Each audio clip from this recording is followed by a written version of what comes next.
Hello, my name is Lance Leon, and I'm currently doing my final project for Construction 598 on the Memorial Union renovation at the Arizona State University Tempe campus. I currently work at Core Construction as an assistant project manager, and I'm taking this class, Construction 598, in order to complete my master's degree and continue my career within construction management. I chose this project in particular because I was able to have the pleasure of sitting in and actually watching the project unfold. When I was initially working at ASU as a coordinator, I asked a few of the directors that were sitting in on these owners meetings if I could have the opportunity to observe and learn based on the project, being that it had just started. Luckily, I was able to sit in and kind of watch everything unravel and really dissect the scope, the schedule, and the budget that was associated with this renovation project at the MU. It's only concerning the lower level. I'm sorry. It's concerning the lower level up to the second floor due to an elevator installation. However, majority of the work will be in the lower level. So please sit tight. Go ahead and come in with open ears and let's get started.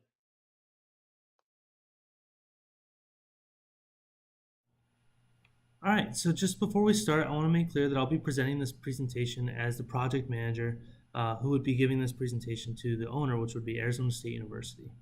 So the executive summary kind of goes over everything having to do with the project. The renovation of the first and lower level of the Memorial Union is intended to provide students, staff, and faculty an inspiring nucleus to Arizona State University on the Tempe campus, which inspires innovation, creativity, and community. As of now, the current state of the facilities is borderline inappropriate for what ASU has to represent as a university, and which is why they called for this renovation. So some of the issues include ongoing leaks within the lower level of the plumbing, unsafe kitchen equipment modifications that have now become out of compliance, outdated facilities and hardware throughout the lower level, and a lack of study rooms for students to be able to use and reserve for academic purposes. In addition to that, there's also a lack of communal technology available for students to utilize for their academics, also there's irregular routes throughout the building that have become borderline incompliant with ADA regulations.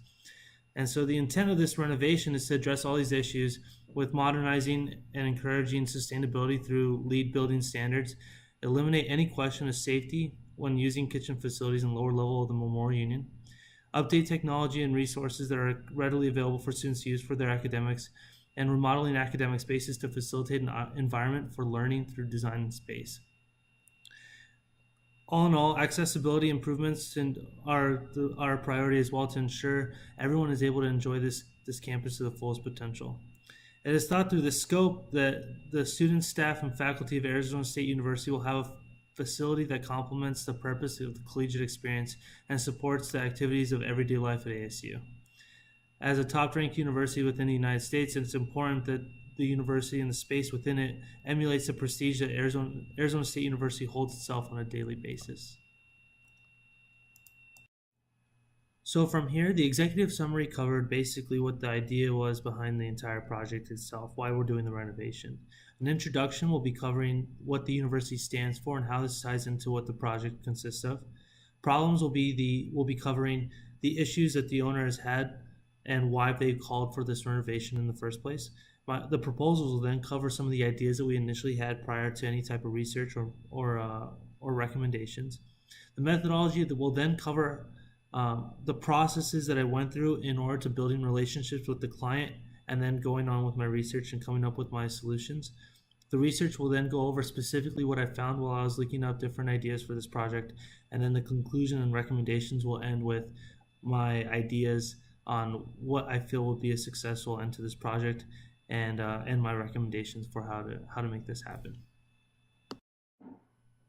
Okay, so let's talk about ASU for a little bit. Arizona State University is one of the top-ranked universities in the nation. For a public university, it's pretty impressive. Right now, they're considered the largest university in the United States and have competitive programs within engineering, business, education, nursing, public service, and just in general is a pretty impressive university. I do know that it's a top-pick university for international students, and it also is the most affordable university in Arizona. So with that in mind, a huge goal of theirs is to make sure that their campus emulates that type of image within everything that they can offer to their students, and so that includes the Memorial Union. So fortunately, they were able to receive funding for this type of renovation, up $17 million. However, the one stipulation throughout this renovation is that they have to be a LEED. They have to follow LEED standards and stay compliant within the LEED regulations in order to receive the funding. Um, Now, in addition to that, the funding also had to make sure that it went to a non-academic space, which was perfect for the Memorial Union, being that it technically is not an academic space like a classroom. So, with this being said, the intention of all this was to rebrand the university since Dr. Crow has become part of the team, and this portion of the Memorial Union was pretty much the last part that they had left. All right, so let's talk about some of their problems. Now, ASU, like we had just mentioned in the previous slide, is supposed to be a catalyst of change. What they're really trying to provide for the community and for their students is an opportunity for them to innovate, create, and engage in the community and find solutions for problems throughout the world. Now, unfortunately, when you have a space that's dated from the 1990s, you're not really able to do that very efficiently. And so the intention of this renovation is to address all the issues that they have within the space and really try to hone it down and figure out a way to create a modern, sustainable area for students to uh, focus on their academics as well as engage with each other so that they can grow. Now, the last renovation, like we just said, was done in 1993, and which was for a very different university. You have to remember that in 1993, that was prior to Dr. Crow coming onto the team. The intention of the university was very different, and the reputation that they had was unfortunately not very good. Now, that's obviously changed since then, but some of the things that they've ran into is that there's Sparky's Den is definitely outdated and not being used. There's a lack of study lounges and conference rooms available for students to use within the MU.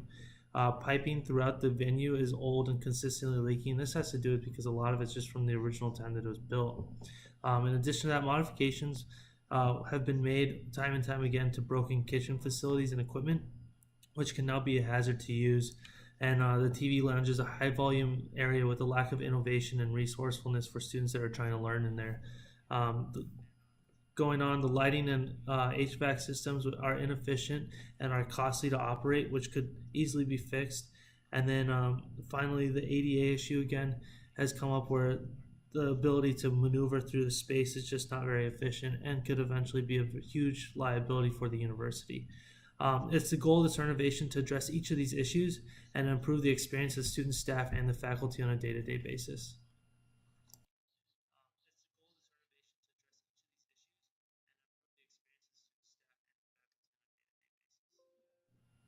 All right, so my proposal is going to be basically that the renovation must reflect the ASU in its current state, providing a safe, innovative, and inspiring space for students to occupy.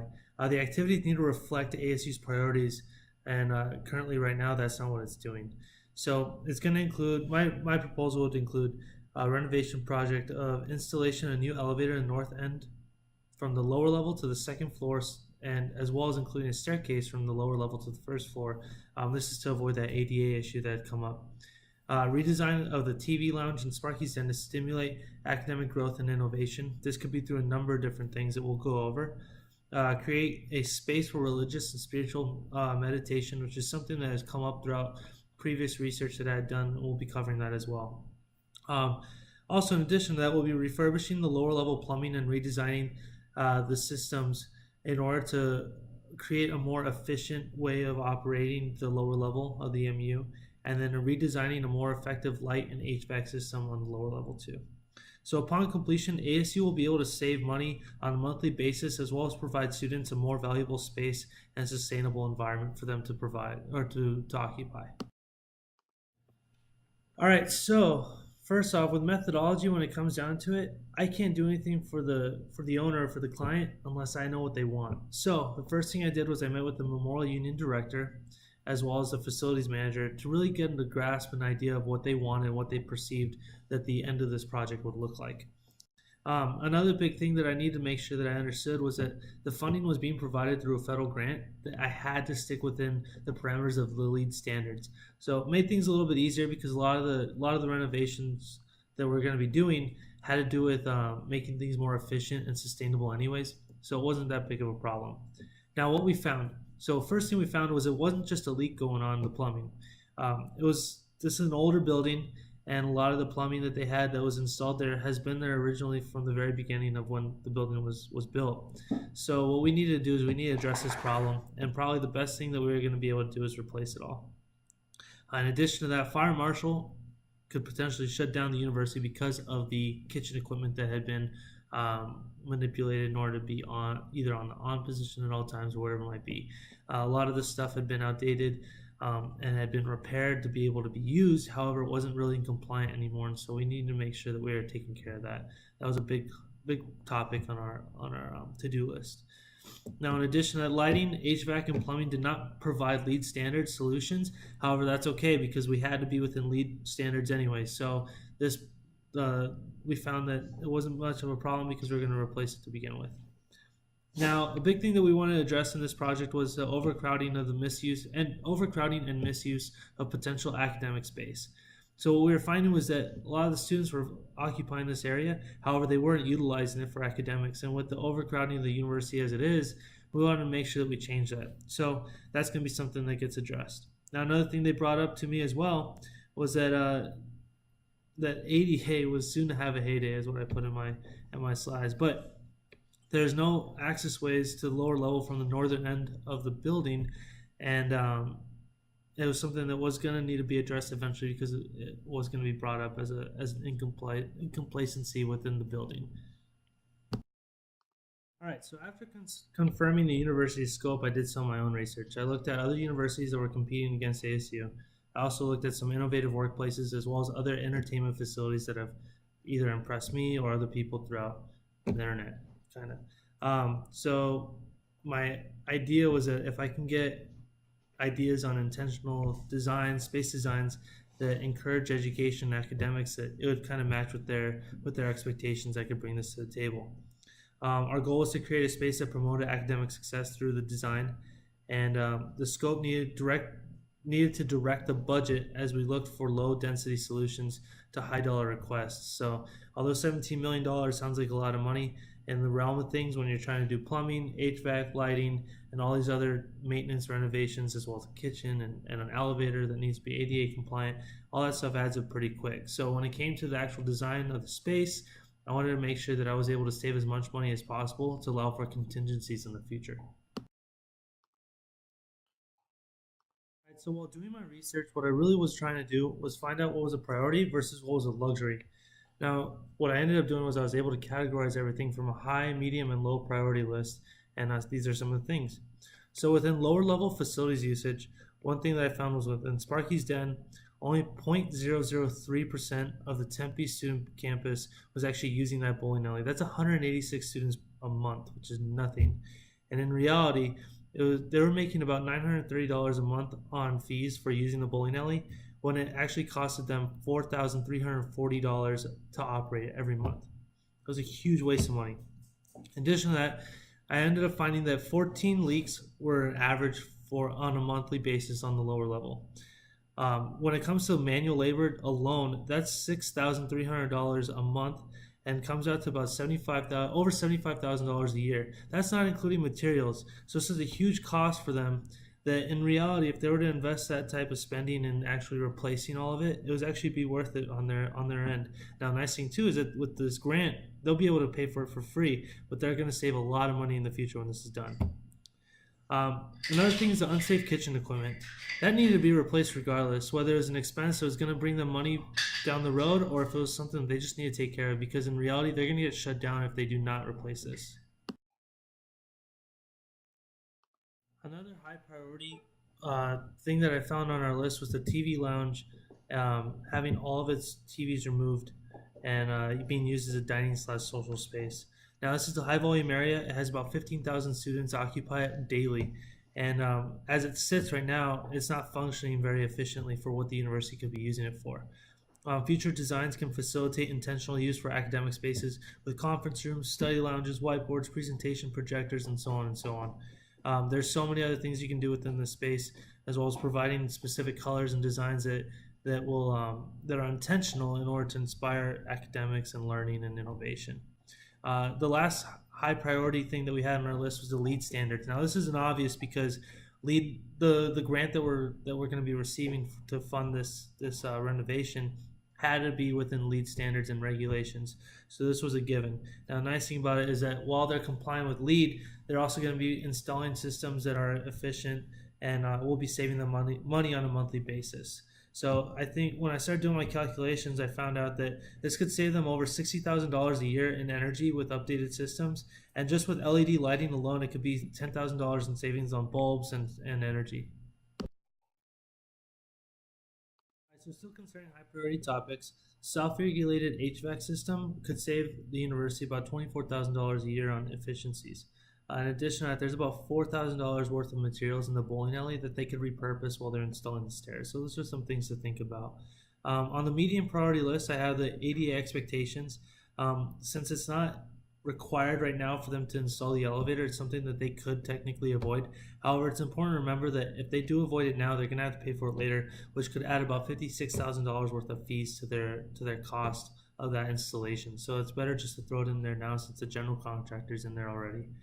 Now, on the lower priority list of my research data that I collected would be number of universities with meditation spaces. Now, when I was looking around, it was about 78% of public universities deliver this opportunity for their students, which is just a space for meditation, spiritual relaxation, and so on. Now, out of the top 100 universities or public universities, about 68 of them have this type of space available for their students, which is excluding Arizona State University. So if our intention is to compete with top universities, this would be something that we want to look at. And about 86% of ASU students claim to be spiritually active, which means that this would be something that appeals to them.